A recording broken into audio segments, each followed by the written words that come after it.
Good evening. Welcome to Gita Wisdom with Lakshmi this evening. How are you all? This is May 20th. We're on Bhagavad Gita, chapter 2, text 17. So happy to see you all here. One second. How do I close this down here? There we go. Okay. Ready.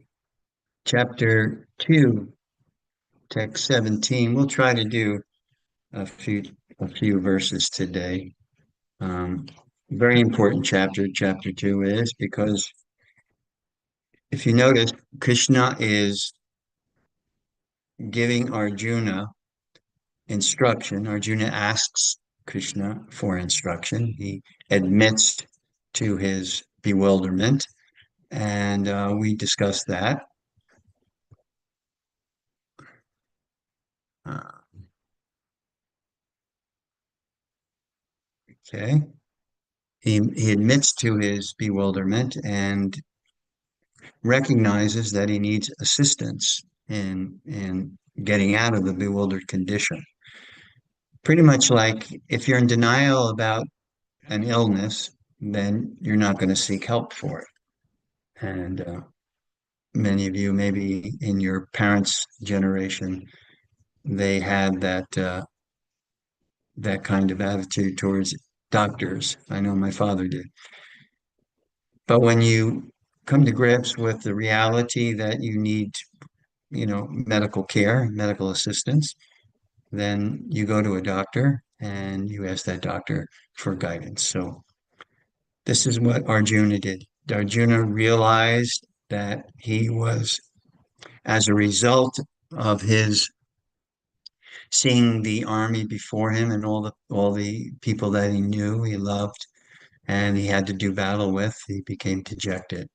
And Krishna is now going to give him an understanding of why dejection has taken place, which is very poignant, a very significant point that we should understand in terms of our own case in the here and now, in the 21st century, in the challenges that we face, trying to understand the reality of that challenge and how to respond to it. So Krishna is giving Arjuna a methodology, a discipline, a system by which he can get out of his dejection. Doesn't give him a little magic pill. He gives them wisdom. So where we're starting right now, we're kind of getting into the middle of the instructions that Krishna gives. It usually starts around verse 12 when Krishna gets into the philosophical dimension of his instructions. So 17, let's read it over. And I want to do one thing here. Open up my notes. It's funny, I take notes sometimes and then don't even pay attention to them. Here they are. So the verse, the verse in the Bhagavad Gita, text 17, reads, and I'm going to start off with some Sanskrit just to put us into the mood of the Bhagavad Gita and the language of the Gita. Avinashi tutad vidhi yena sarvam idam tatam vinashtam avyayasyasya na kischit kartum arati. And translation of that Sanskrit reads as follows: that which pervades the entire body, you should know to be indestructible. No one is able to destroy that imperishable soul. So the word that is interesting to note, Sanskrit, as I said many times before, Sanskrit is a very sophisticated language, has all kinds of nuances, and it's highly contextual. So one word can be used in one way and can have several other meanings in a different context. So the word that is underscored by the great teachers of the past is Avinashi. It's the first word that's there. And what does Avinashi mean?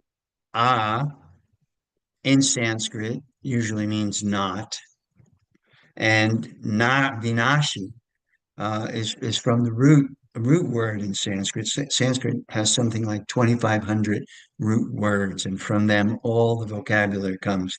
So the root of avinashi is nash, which means destruction, perishing, or decay. So avinashi, the combination, therefore means imperishable or indestructible or eternal.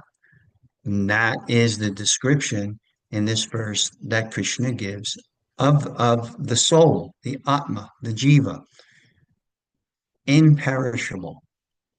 That means it cannot be destroyed.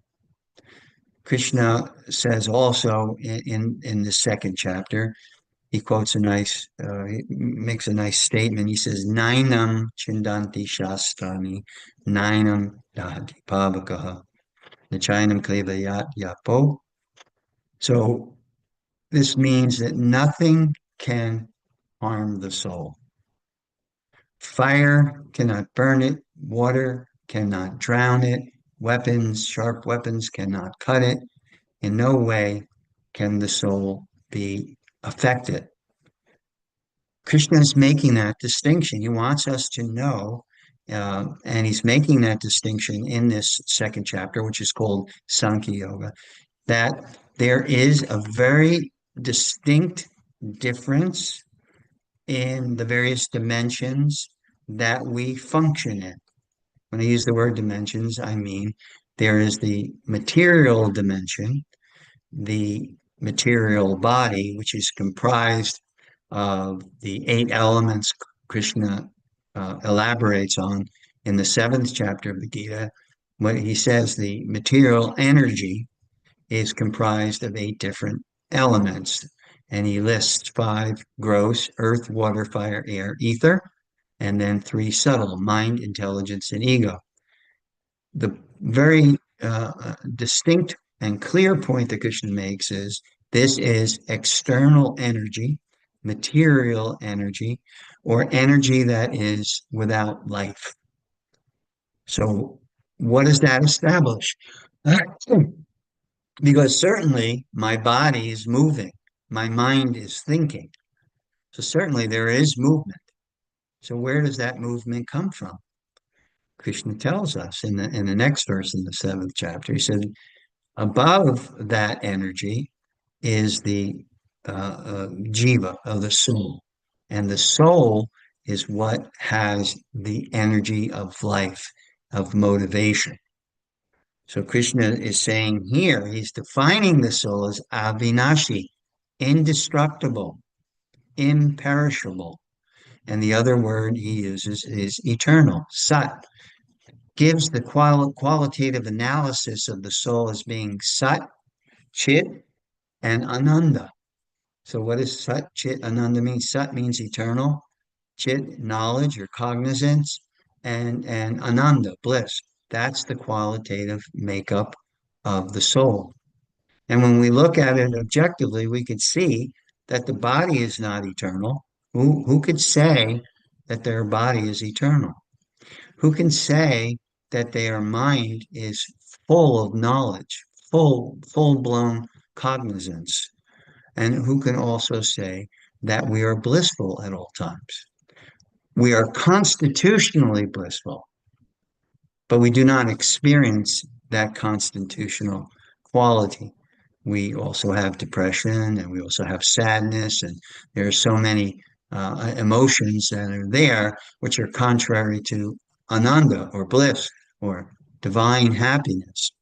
So Krishna is saying in the Bhagavad Gita, one aspect of our nature is eternal. That's who we really are, because it is the motivating force which gives this machine.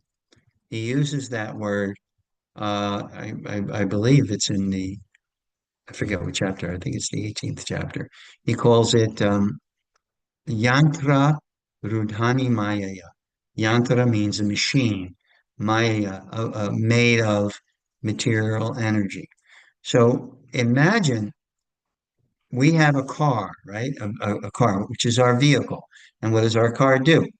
Without us, our car is sitting in the driveway and it's not going anywhere. It needs a driver. And when the driver gets in and activates the car, then the car starts, the driver puts it into gear, and the vehicle does its work. It takes us. So the machine made of material energy is activated by the presence of the soul. What is the force, the energetic force, which causes the ovum, a cluster of cells, to transform into a body? What is the active energy or the actual active force, the energetic force? And what is the energetic force which, upon leaving the body, death occurs? And according to Bhagavad Gita, that energetic force is coming from and due to the presence of the soul. So this is why Krishna uses the word Avinashi, because he understands that, or he's trying to have us understand that the soul is the active force and the body is the dormant or the passive, only to be activated by the presence of the soul. So, Avinashi. So that's the logic. So Krishna is establishing the logic of body is distinct in the sense of its qualitative makeup. One, temporary. Two, it's not fully cognizant, but in its temporariness, it is can come under the sway of ignorance. So, so not knowledgeable, not fully cognizant, and the body also experiences pain, and the mind, as a result, experiences suffering. So Krishna is giving Arjuna the logic of understanding that there is a soul within the body by making all of these different comparisons. Another comparison or metaphor that can be used, I think I used it before, uh, light bulb and a dark room. When you don't turn on the light bulb, the room is dark and you can't see any images there. You can't make any clear distinction. It's darkness. You turn on the light bulb, then you can see the energy which emanates from the light bulb in the form of light, spreads its rays throughout the room and it makes the room visible. An expanded version of that is the sun and sunshine. What would the universe be without the presence of the sun, which is emanating the energy of sunshine? It would be dark. All of the light in the universe is emanating from the sun via its energy, sunshine. So that's another comparison that's given. The soul, indestructible, spiritual energetic force is what, once it's in contact with the material energy, it has the potency to have it transform and be activated. And ultimately, at the time of the dissolution of the temporary material body, because everything material goes through changes, goes through several kinds of changes. It has its creation or its birth, it has its growth and its development, and it diminishes and starts to break down and ultimately is destroyed. That's the nature of the material energy, and that certainly is the nature of the body. But Krishna says the consistent and persistent force within that body is the soul. That gives us a self-awareness.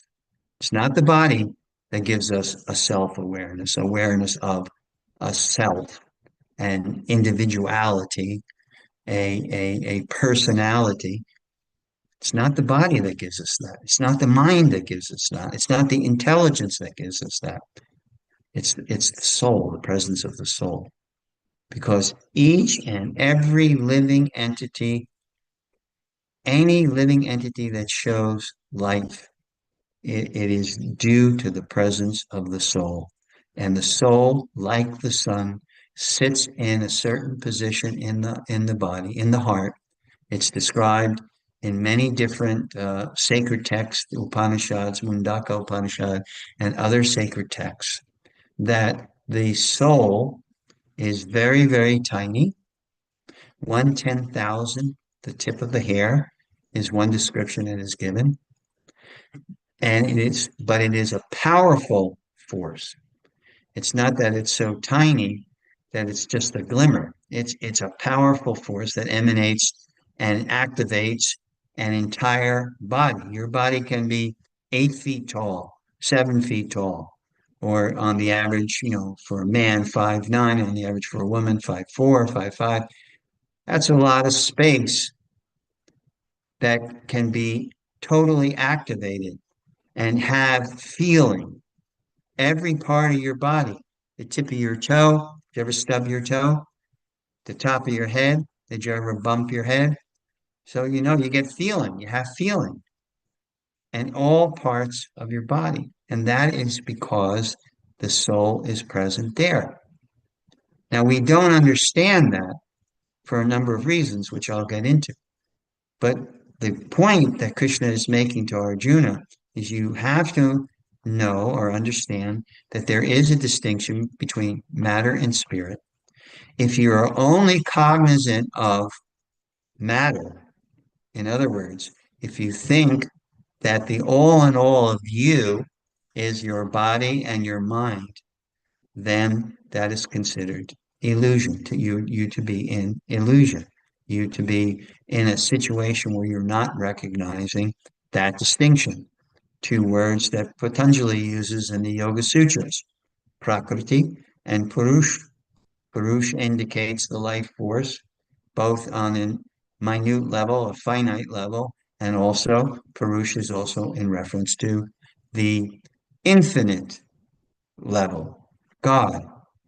So the finite soul and its individual personality, and we have the infinite soul, which is God. And that's the distinction between God and the individual soul. Both are made up of the same qualitative energy, Sat, Chit, and Ananda, eternity, knowledge, and bliss.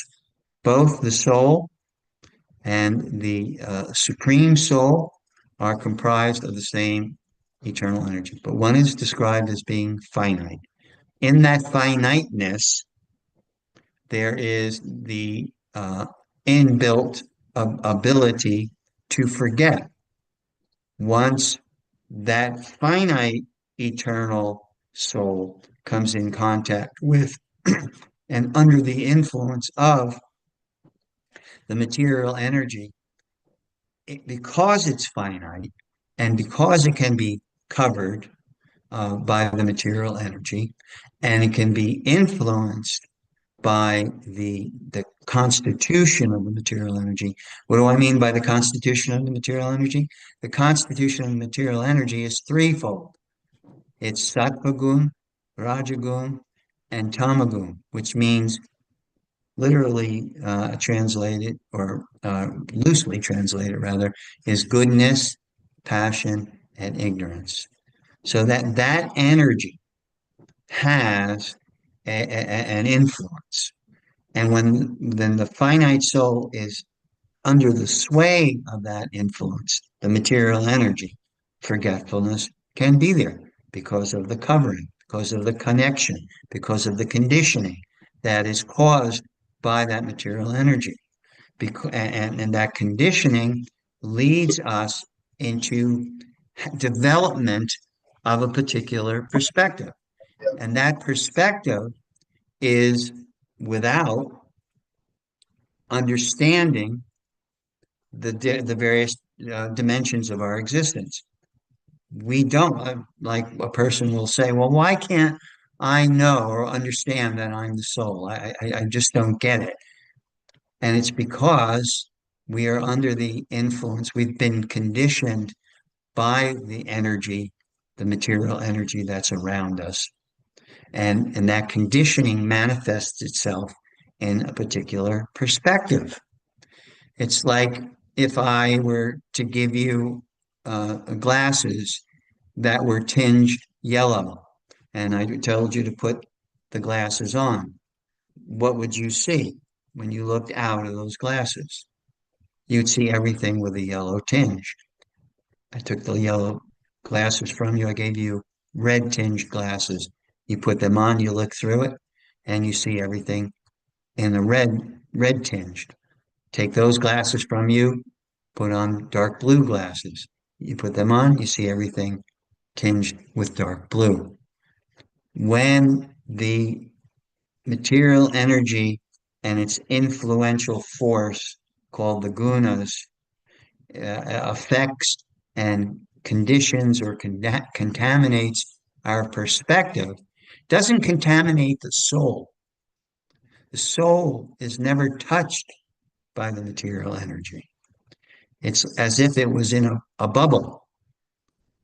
This we're in it, but not of it, meaning we are within, enveloped in the material energy. It's all around us, and it's giving it its influence. But that is not us. But it can be such a force, such a powerful force. Why is it a powerful force? So much so that it can influence us, spiritual entities. It's because it is a divine energy. It is an energy of God also that has a very specific function.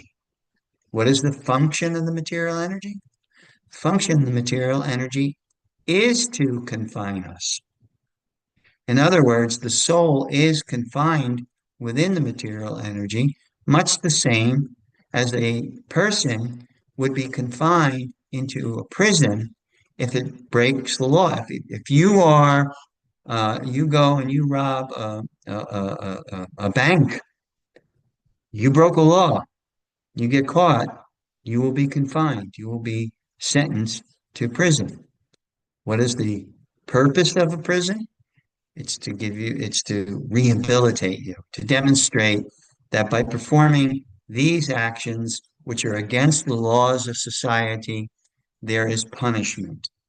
And that punishment is in the form of an attempt to rehabilitate you so that you understand you can't break the laws without a response. Similarly, the soul, if it goes against the laws of the Supreme, then what happens? There is a punishment, so to speak. There is a reaction, a response to that misuse of your independent energy. In other words, the independent energy that we have, its proper use is to love and to serve God, to choose that, because love means choice. Love cannot be forced, then that's not love, right? When you meet someone and you fall in love, that person didn't force you to do that, but due to connection, and attraction and affection, and ultimately a building of trust and all the other qualities that are there within the connection, the love connection, then you are connected to that personality. So when we have and that's done independently, no love relationship is forced upon us. It's your choice to love or to not love. So when we choose to deny that loving relationship with the Supreme, then that is not the law of the land. In other words, the spiritual world. The law of the spiritual world is everyone is in love with God, with the Supreme. And thus, through that um, demonstration, practical demonstration of love through service, then everyone else also has a love relationship. It's kind of the metaphor that's used there in the Bhagavatam is by watering the root of the tree, then all the bark and leaves and twigs and branches and flowers and fruits are all benefited. So this kind of cohesive use of independence, uh, divine independence, that is the birthright, it is the position of the living entity. When it's used properly, the end result is we're in an environment, we are qualified to live in an environment of total love and total peace and full cognizance. We are entitled to that. We have earned that. We are in that position. We are able to be in that environment. You break the law of the land, misuse of that independence, it's usually um, narcissistic. It's kind of like the root of narcissism, is that when that independence is drawn towards yourself rather to God, that you want to uh, be the recipient of service rather than the giver of service, then that is a mindset which qualifies the living entity to be in an environment that will facilitate that mindset. And that environment is the material energy. And therefore, the jiva, the soul, the atma, is put into that environment, covered by it, both microcosmically and macrocosmically. Microcosmically, we are given our own little universe called your body mind complex. That's your microcosmic universe. Every living entity that exercises or misuses its independence gets its own universe. Because the Lord of the universe, the Juggernaut of the spiritual world, the Lord of the spiritual universe is the Supreme. And when we want that, then the only way we can get that, the only way that that desire can be fulfilled is by getting your own microcosmic universe called the body. Therefore, the soul is put or placed into the material energy, covered by the material energy, influenced by the material energy, and thus is not contaminated, but it's what is contaminated is our perspective, what we see. There's a wonderful saying I love that we do not see things as they are, we see things as we are. So that's what happens. To the degree we are influenced by the modes of material nature, sattva gun, rajagun, tamagun, or goodness, passion, and ignorance, that is the perspective that we see. So we're just not seeing clearly because of the covering of the material energy. It covers our precise and clear perspective of who we are and what is our actual duty. I've used this analogy before, just like if you're walking on a dark path and you see something before you and it looks like a snake. Your mind thinks, snake, danger, run away. And then the next morning you go back and you see that that really wasn't a snake, it was a rope. A rope can never become a snake. A snake never becomes a rope. But our perspective of either one of those things can be different or changed due to ignorance. So when we're walking on the path and due to ignorance, which is caused by lack of light, then we don't see it clearly. We don't see things in proper perspective. So that is what is keeping us from seeing the proper perspective of who we are and what our purpose, what our function is in life. It's because we don't see in that way. So Avinash in this particular verse 17 says that the soul is imperishable, the soul is eternal, the soul is pure, the soul, the Shuddha, the soul is Buddha, conscious, fully conscious, and Mukta, the soul is free. When the soul comes in contact with material energy, it's shackled, not literally, but its perspective is shackled into thinking it is the environment that it is now in. And what is that environment? It's the environment of the material energy. What is the environment of the material energy? It's mutable. It's endlessly mutable. It's always changing. It has the ignorance. And what is ignorance? The ability to ignore reality. Sometimes even you can tell somebody something, right? You can tell them the truth. You can give them a clear understanding, and they choose to ignore what you're saying. So you have that right to ignore. So that's ignorance. And that's all part of the perspective that comes to the living entity that is in the material energy. That's the perspective that it develops. So rather than it seeing things as it is with clarity,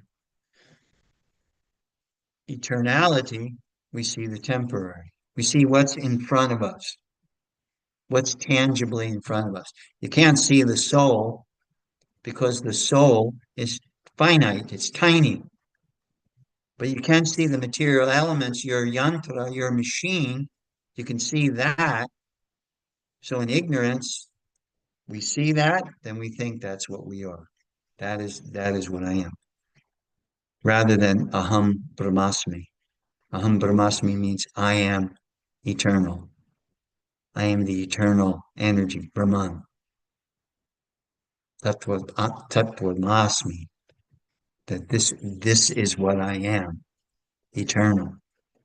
Where our perspective is altered, our perspective is tinged, influenced by the gunas, by the modes. And that's why the perspective. The light on the path is very, very dim.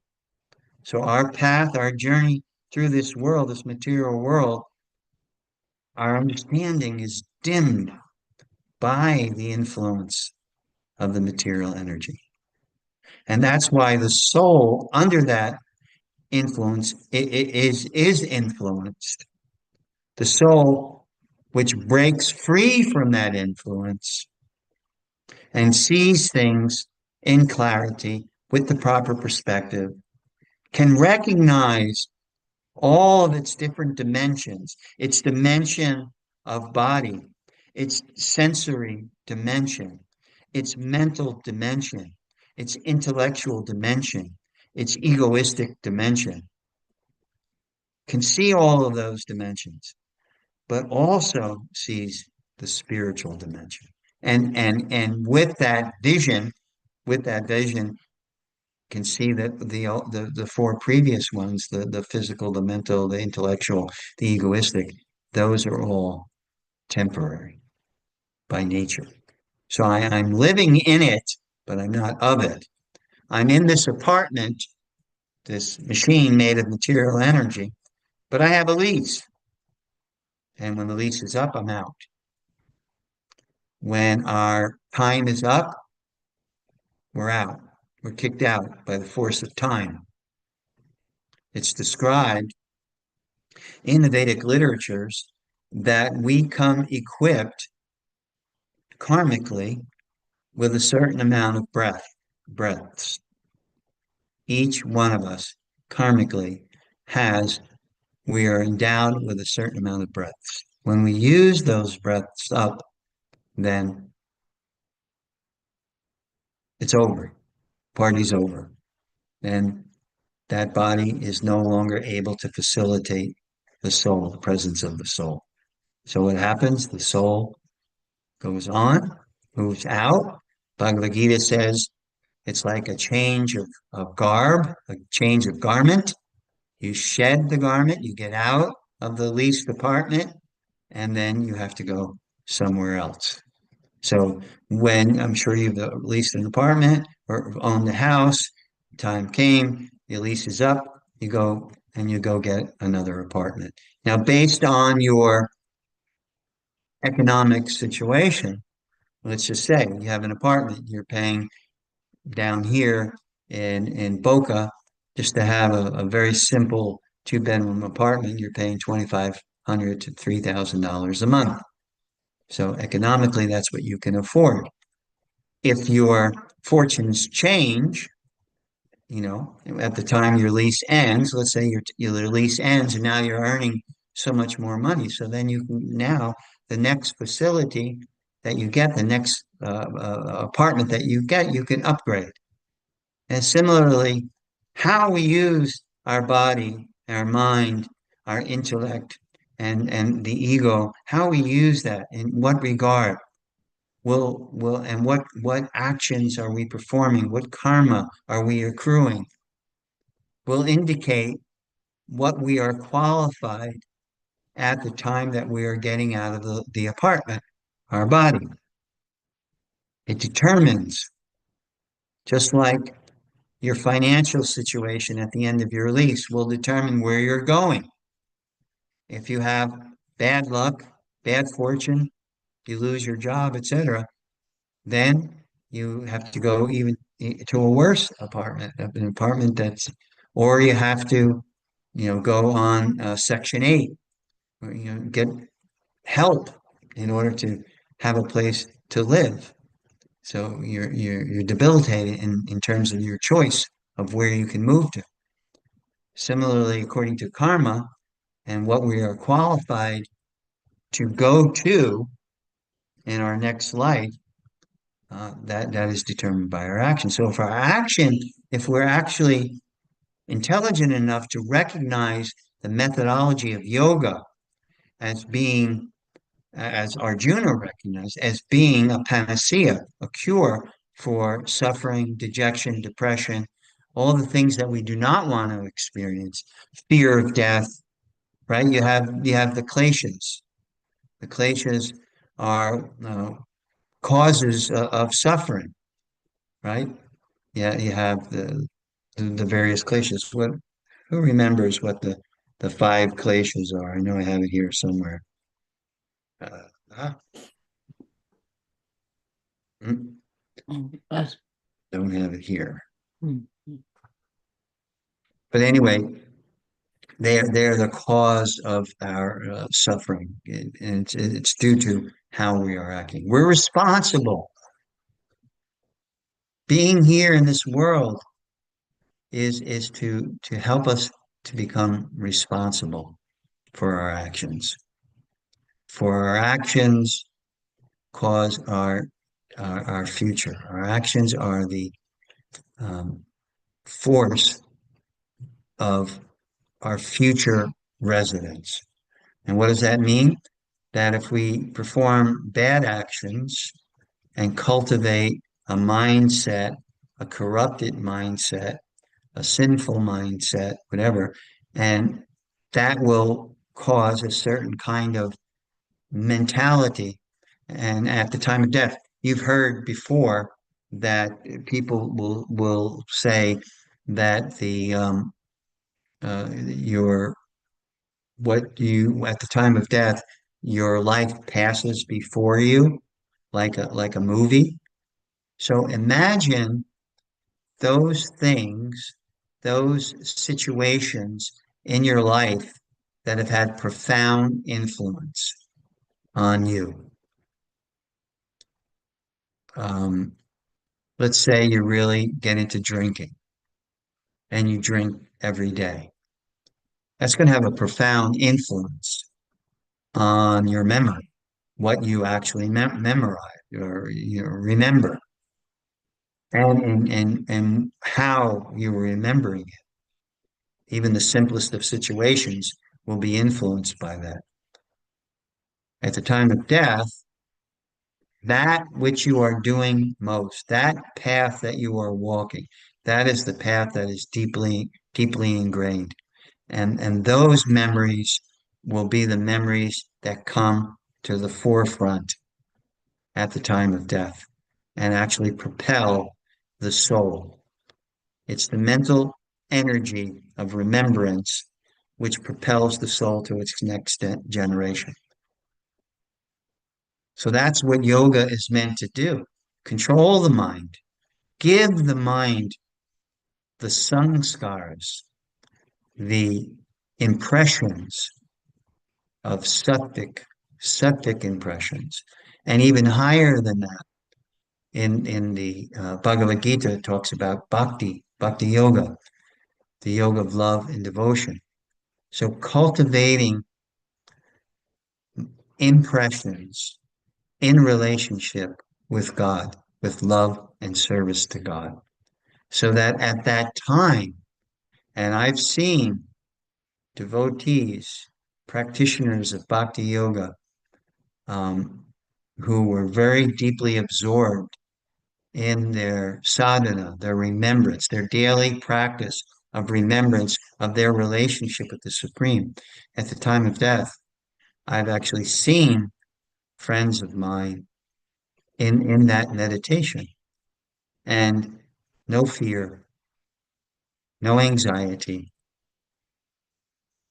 but a kind of calmness and focus and fearlessness and firm faith in their relationship with and their destination as a result of that relationship. That kind of focus is so profound.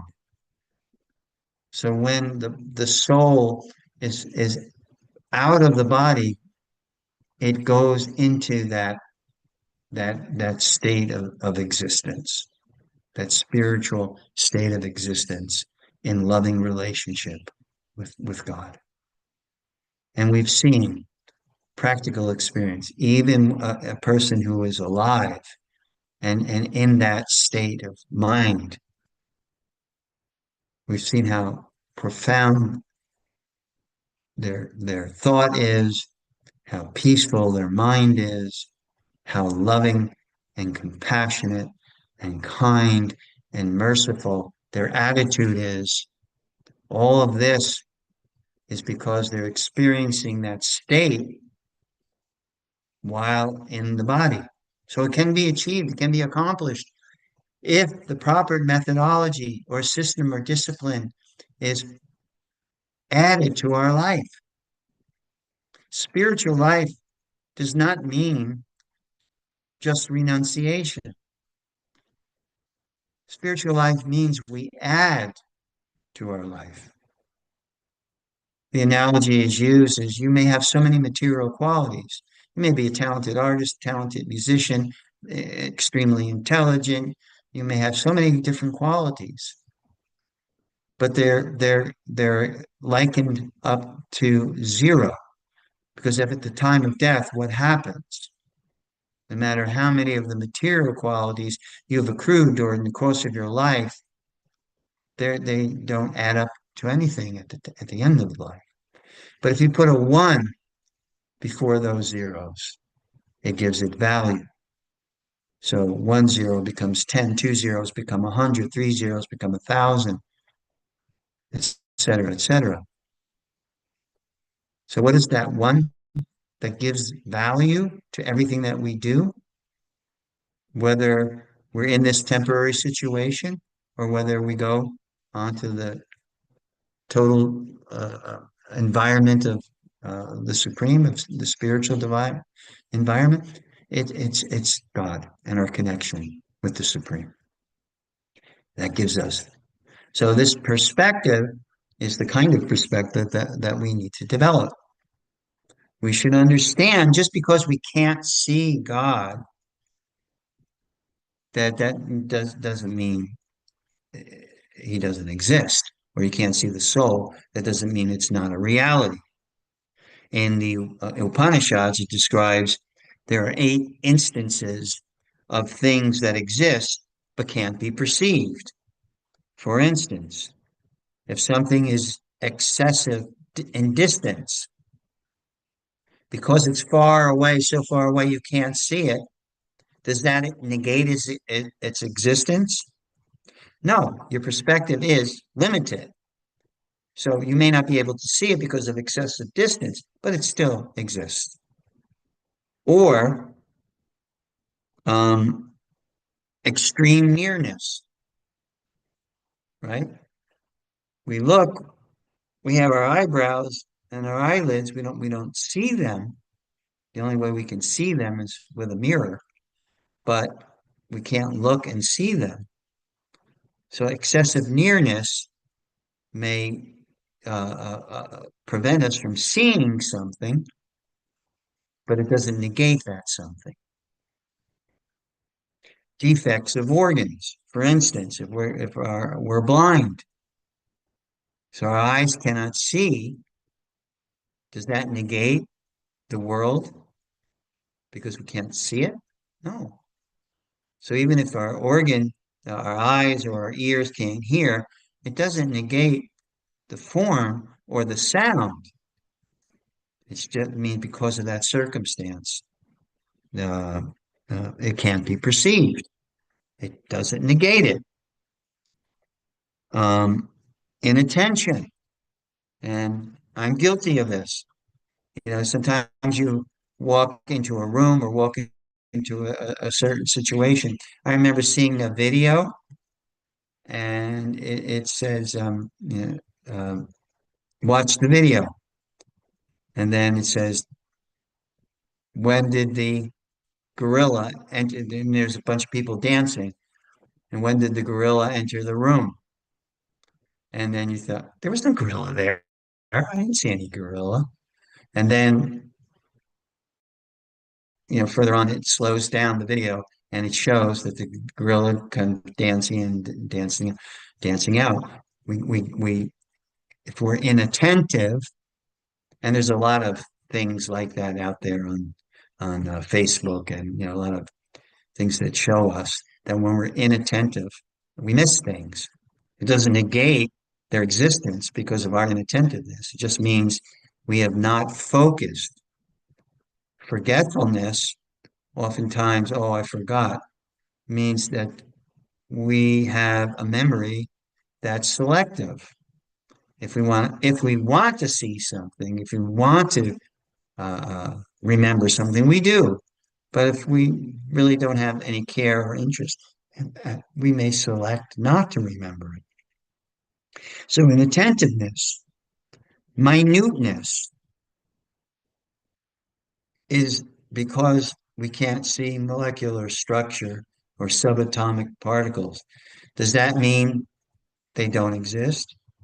No, by qualifying our vision, we can see those things. But without the qualification of a microscope or any other enhanced vision, we don't see it. But that doesn't negate its existence. The point being here is that because you can't see something, you can't perceive something, it's not a strong argument to say it does not exist. I can't see God, doesn't exist. I can't see soul, it doesn't exist. It's not a strong argument as put forth in the logic of the Upanishads. So, on account of an obstruction, you can't see something. For instance, I'm sitting in my desk. There is a wall there. That wall is obstructing my vision of my dining room and my dining room table. So I can't really tell you I mean, if my son left his dinner plate on the table, I cannot tell you whether it's there or not. I can't see. There's an obstruction to my vision. It doesn't negate the state of affairs of that dining room table.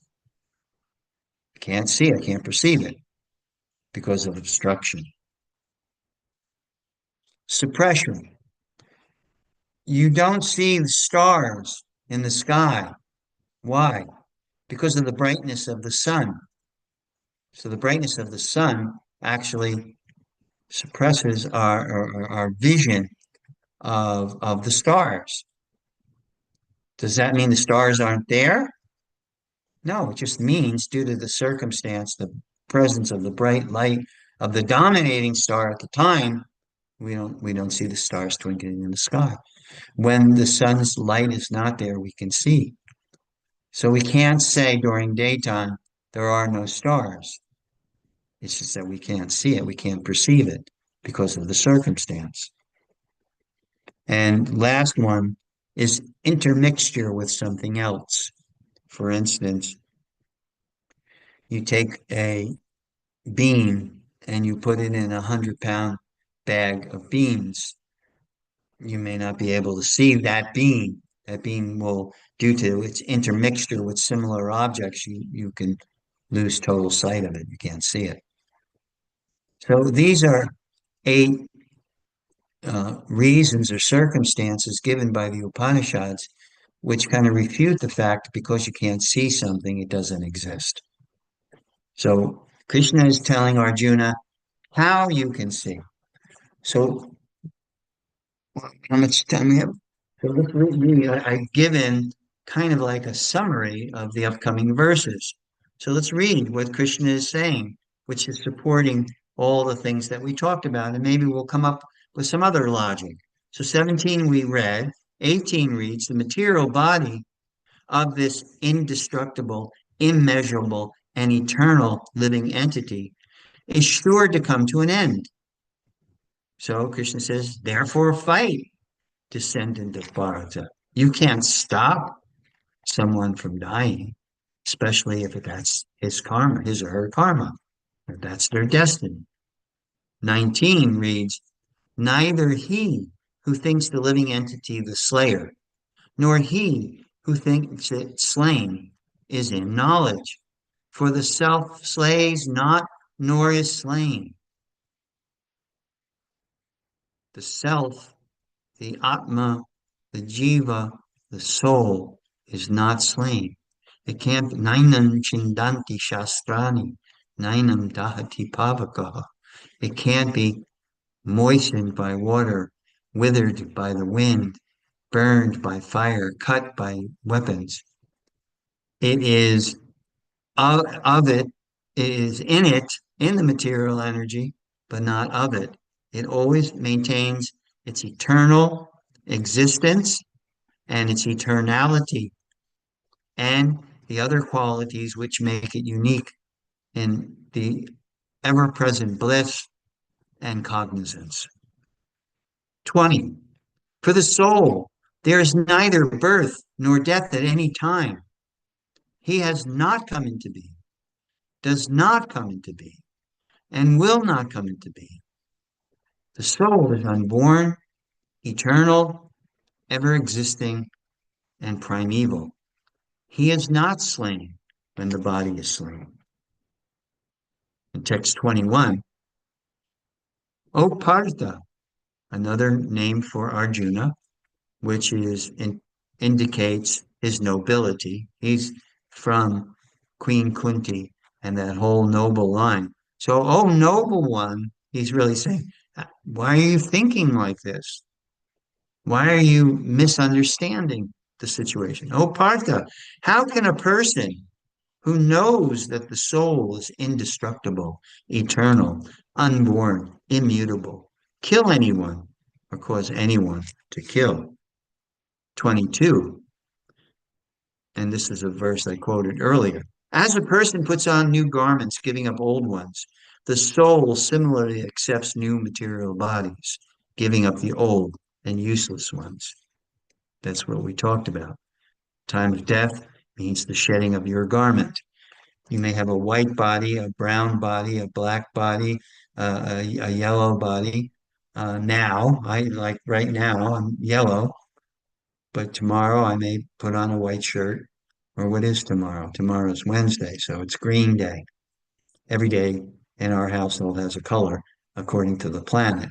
So Monday is moon. Moon day means white or light. Tuesday is Mars, which means red. Wednesday is Mercury, green. Thursday is Jupiter, yellow. So I should be wearing this actually on Thursday. Friday is Venus, and it's a darker color. And Saturday is Saturn, Saturn's day, and that's a dark color like black. And Sunday is the Sunday, so it could be a yellow or orangish color. So change my garment. Am I that garment? No. So what is the cause of so much suffering and pain in this world? Racism, right?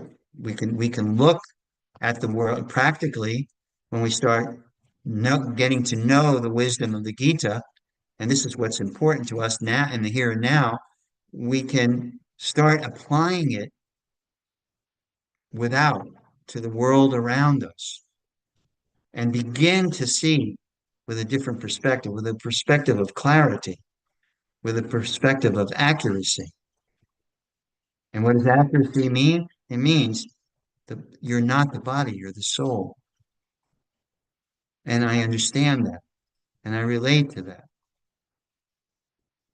And I rejoice in that. And then 23, read, the soul can never be cut to pieces by any weapon. Oh, this is the verse I quoted you. So it's Nainam Chindanti Shastrani, Nainam Dahati Pavakaha, Na Chainam Klediyantyapo, Na Shoshati Marutaha. The soul can never be cut to pieces by any weapon, nor burned by fire, nor moistened by water, nor withered by the wind. Text 24. This individual soul, Nityo Nityanam, the Supreme is individual, all of the souls are individual. So this individual soul is unbreakable and insoluble and can be neither burned nor dried. Reiteration of that point. He is everlasting, present everywhere, unchangeable, immovable, eternally the same. And yeah, I think I skipped. Oh. It is said that the soul is invisible, inconceivable, and immutable. Knowing this, you should not grieve for the body. So Krishna is kind of summarizing here. He's beginning to summarize. Okay, this is the qualitative nature of the soul. You are that soul. Why are you grieving? You're grieving for something that is inevitable. It is inevitable. And everyone can accept that. The inevitability of death for the body. So if you think you're the body, of course you're going to be fearful. Of course, death is going to freak you out.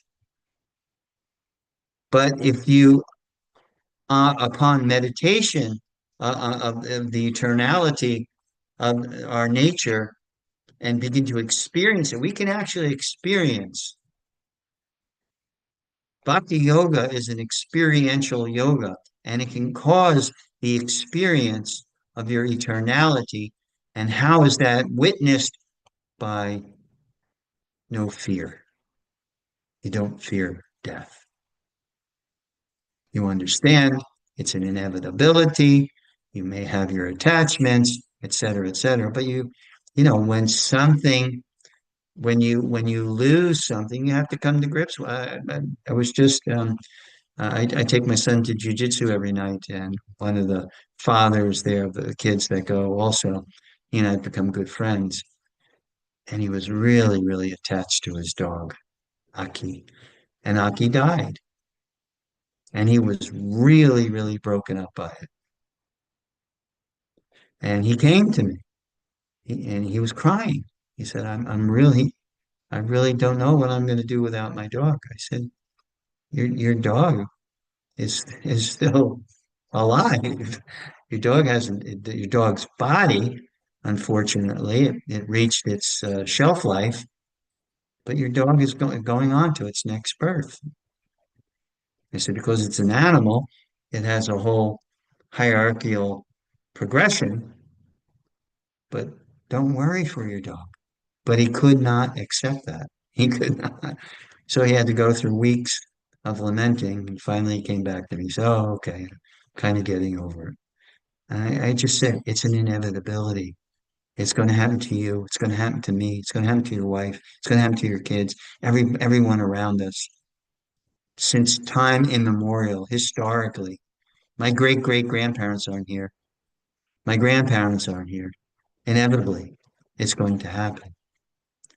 And when we see that, and so a person can see that and understand that, but coupled with the realization of your eternality, the experience of your eternality through meditation, through the practice of a sadhana, the proper sadhana, you begin. So the combination of that, intellectually, we're understanding its inevitability, and intuitively, we're experiencing our eternality.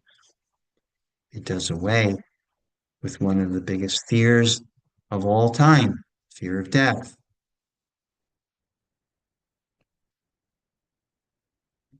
Text 26, if however you think that the soul or the symptoms of life is always born and dies forever, you will still have no reason to lament. Krishna here takes up another philosophy. He's referring to maybe Buddhism or something of that effect. If you think that the soul or symptom of life is going through its cycle after cycle after cycle, so then why are you lamenting in that case? There's no reason to lament there from that perspective. And the last verse that we'll read this evening is one who has taken his birth. Krishna is kind of putting the icing on the cake. One who has taken his birth is sure to die, and after death, one is sure to take birth again. Therefore, in the unavoidable discharge of your duty, you should not lament. So Krishna is again driving home the point. Don't lament, Arjuna. This is what happens. This is the nature of things. One other thing is to consider is why is it that we don't want to die? Where do we even get that notion of not wanting to die, always wanting to live? Even an ant. If an ant is crawling on your table and you put your finger, you threaten that ant runs. Why? It doesn't want to die. Where's that intuitive, where's that instinct come from? It's not the experience of the material energy because the material energy is endlessly mutable. It's changing, it's going on and on. So it can't be, if that's all we are, if that is our nature, our constitution, where is this notion coming from of me as depicted in my consciousness? Where is that coming from? That's what Krishna is telling us. We have even an inkling of understanding or feeling of that because why? Because that's who we are. That is our nature. So I'll end here. Thank you very much for taking the time and the consideration for giving me your association this lovely evening. Anyone have any question or comment or observation? I would gladly try to entertain any questions or any observations or realizations that you might have had. Anyone? Hare Krishna. Well, Yes. Mai, how are you? Hare Krishna. I'm very good. Thank you very much for a wonderful class. Yes, last week, yeah, it was really inspiring. I got a real lift, so I'm gonna try and come regularly. Yeah, I was Wonderful. just, yeah, sorry. Haribol Gokul. as you were speaking, so this like question was coming up in my mind that, you know, we're in these material bodies, and but we have this knowledge, you know, we're acquiring, you know, we're cultivating this knowledge of Krishna consciousness, and we're the soul.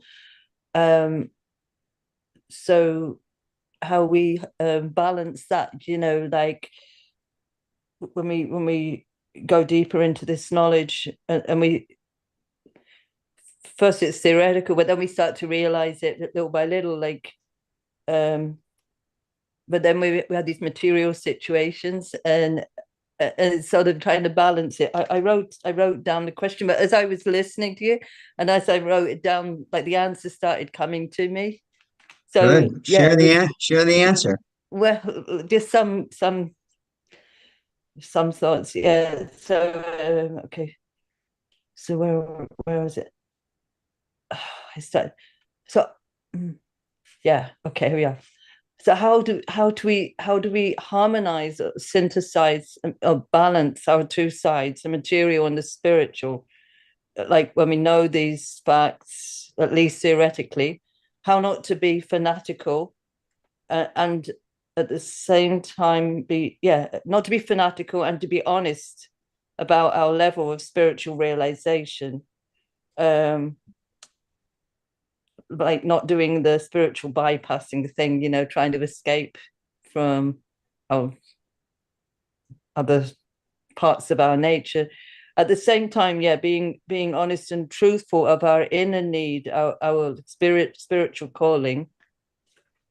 I don't know if I'm making sense. Like, you know, we have our material, but then we have that inner calling, you know, spiritually. Right. Um, Right.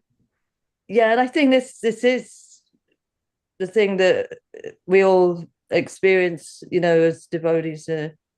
Anyway, but I know this is it's a personal thing we each have to discover for ourselves, but it seems when our spiritual vision develops, we will. So that's when the answer started coming to me. Yeah. So when our spiritual vision develops, we will understand, and we can see Krishna in everything, and appreciate and be grateful for the situations we've been dealt the hand we've been dealt, and learn how to utilize everything in Krishna consciousness. And yeah, like the material world is a reform school. You know, we come here, have these material bodies, so all the while we're learning to qualify to go back to Krishna, and yeah, what we should really be, our spiritual selves.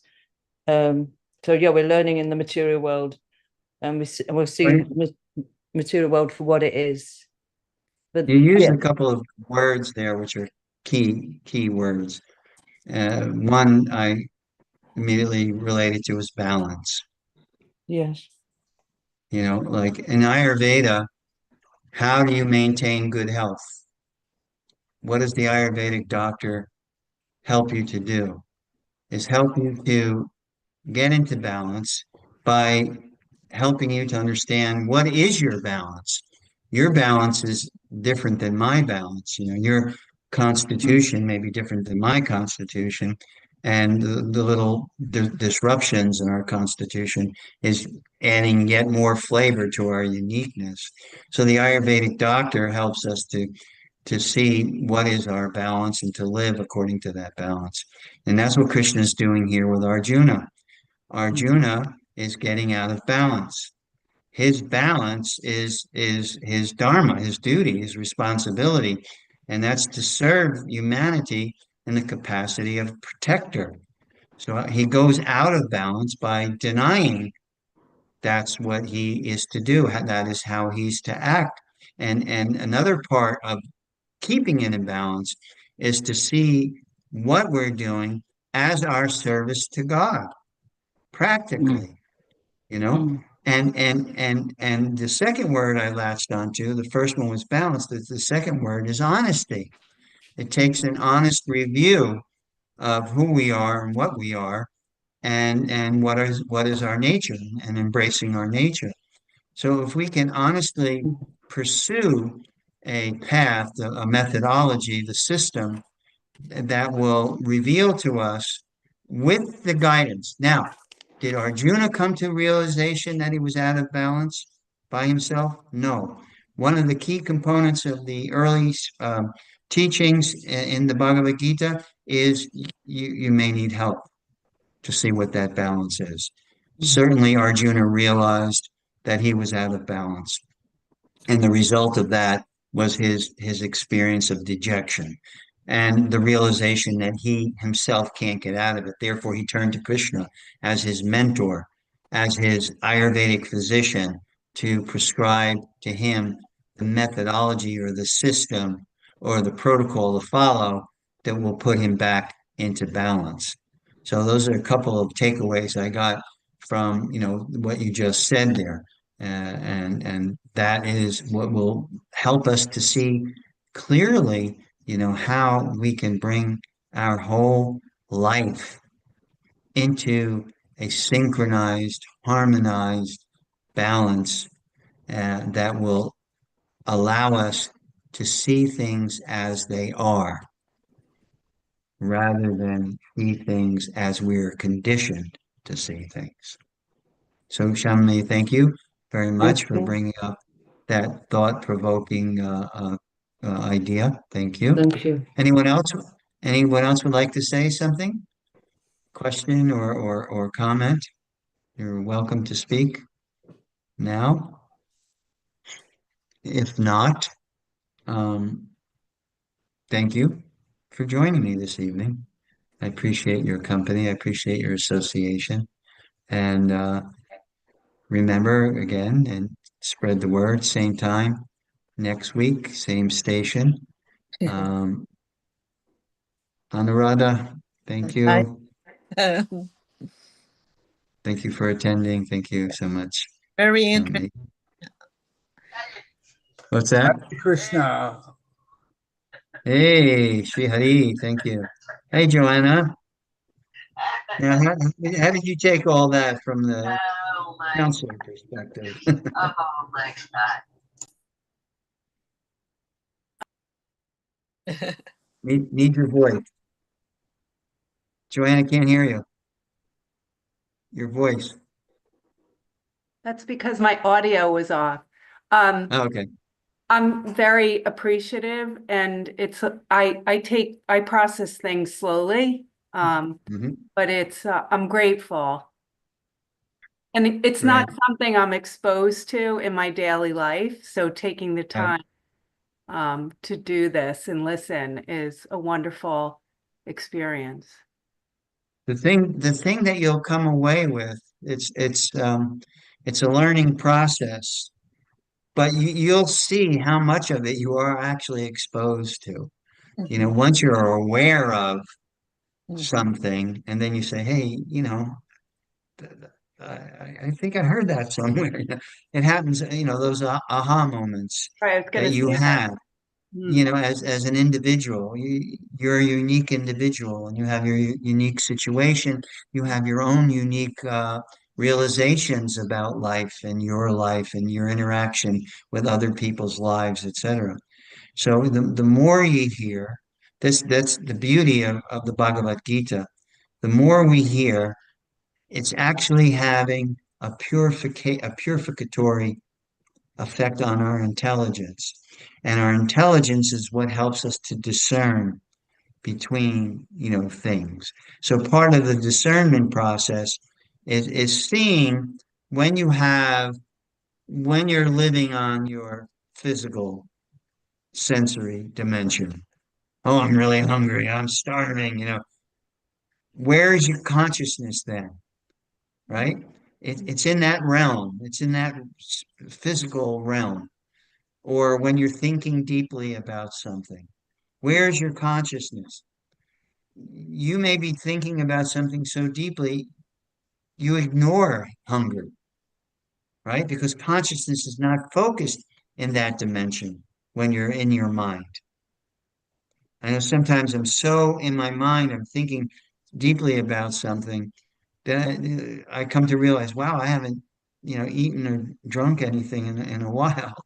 And then consciousness means where are you focusing in your life, you know? And when I say those dimensions, you can actually see yourself move. It's natural, moving from one dimension to the other. Mhm. You begin to become cognizant of that fact. And what's important about that? Because when you choose to go into your spiritual dimension, right? Then you'll understand when you're there, as opposed to the physical dimension, as opposed to the mental dimension, as opposed to the intellectual dimension. The spiritual dimension is something that it's experienced. It's not something, really that you tangibly see, but it's something you begin to experience. One of the experiential effects of being in a spiritual practice is a realization of your eternality. Mhm. It's all of a sudden you come to grips with the fact, yeah, I'm set. Like I always go through this. I'm 75 years old, but it's like not. It's a non. Other than feeling stiff in the morning, it's not a consideration in my life at all. I was working with a woman once who was on dialysis and had cancer.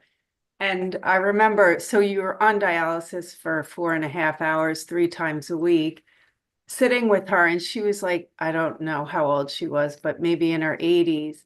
And she told me, I know there's a soul. And I said, oh, how do you know that there's a soul? And she said, because I feel Mhm. very, very young. But when Mhm. I look in the mirror and I see this older woman who's sickly, that's not me. And she That's said, I don't feel that person that I'm looking at in the mirror. I right. feel very different from that. And she believed that was the soul. Mhm. That is a very Right. profound realization, and that's part of when you take to for instance, a bhakti yoga sadhana, where you're chanting God's names and you're cooking with a mindset of this is an offering, etc. That has a purificatory effect and a connecting effect. And you begin to see in that way. Like one of my services in the morning is I pick flowers. It's a very simple service that I could probably do 24 hours a day because it's so joyful. And it's not joyful because I'm picking the flowers for me. I'm picking the flowers as an offering to where they came from. It's like when you give, it's one thing, picking flowers and you enjoying it. But what happens when you buy a bouquet of flowers for a loved one? On Mother's Day, you buy flowers for your mother, or you give a gift, for your loved one. The joy of that, the experience of that, selflessness, that's part of the nature of the soul. Selfless giving is part of the nature of the soul. So when we incorporate, like I was saying, 0, 0, 0, but you add the one and it gives value. So you can do everything that you're doing, but doing it with adding one, God, to your life. And it all becomes so much more profound and meaningful. And it causes a transformation that is just absolutely mind-boggling. The kind of transformation that you go through. And one of the transformations is you don't really fear death and you don't really hate because you realize a person is acting in a particular way. That's not the person. That's not the nature of the soul. The nature of the soul is kindness, merciful, compassionate, loving. That's the nature of the soul. So if a person's acting in a way which is contrary to their nature, then you can have the ability you can be gifted with the ability to say, that's not them. That's the influence of the gunas. And if they're really nasty, or what you could say that's an example of ignorance. They're ignoring their real nature of kind, loving, compassionate. They're ignoring it. And that's why they're so hatred and all of these designations that we paste on to people, you know. Oh, they're this, they're that, they're so many designations that we put out as justifications for our negative attitudes towards them. All of those things kind of start like with fog. Heavy fog you can't see so many feet in front of you. When the sun rises, it dissipates the fog. So when the sun of knowledge begins to rise in our consciousness, it dissipates that tendency to ignore your reality of being a loving, giving, compassionate being. When you live that, when you begin to live who you are, the kindness, that's when you're happy. That's where happiness is. And people are miserable because they're living contrary to who they are. When a person is nasty and greedy and angry and all, it's contrary to who they are. Now, if they evolve and they see that, then they realize, oh, I got to do something about that. Because the only way to really feel the ananda, the bliss, and the santosh, the contentment, is when you're living in your experience, who you really are. I have a question. Yes. Um, so how a person recognized or can see, at least not see through the fog, but actually recognize and find out what that fog is, right? Right. So what, if it's one word or a phrase that you can use to help that person to be able to recognize the fog first, what would you tell? I would say knowledge. In Okay. other words, knowledge helps you to see clearly. So that's why I'm so happy that you're here with me studying the Bhagavad Gita.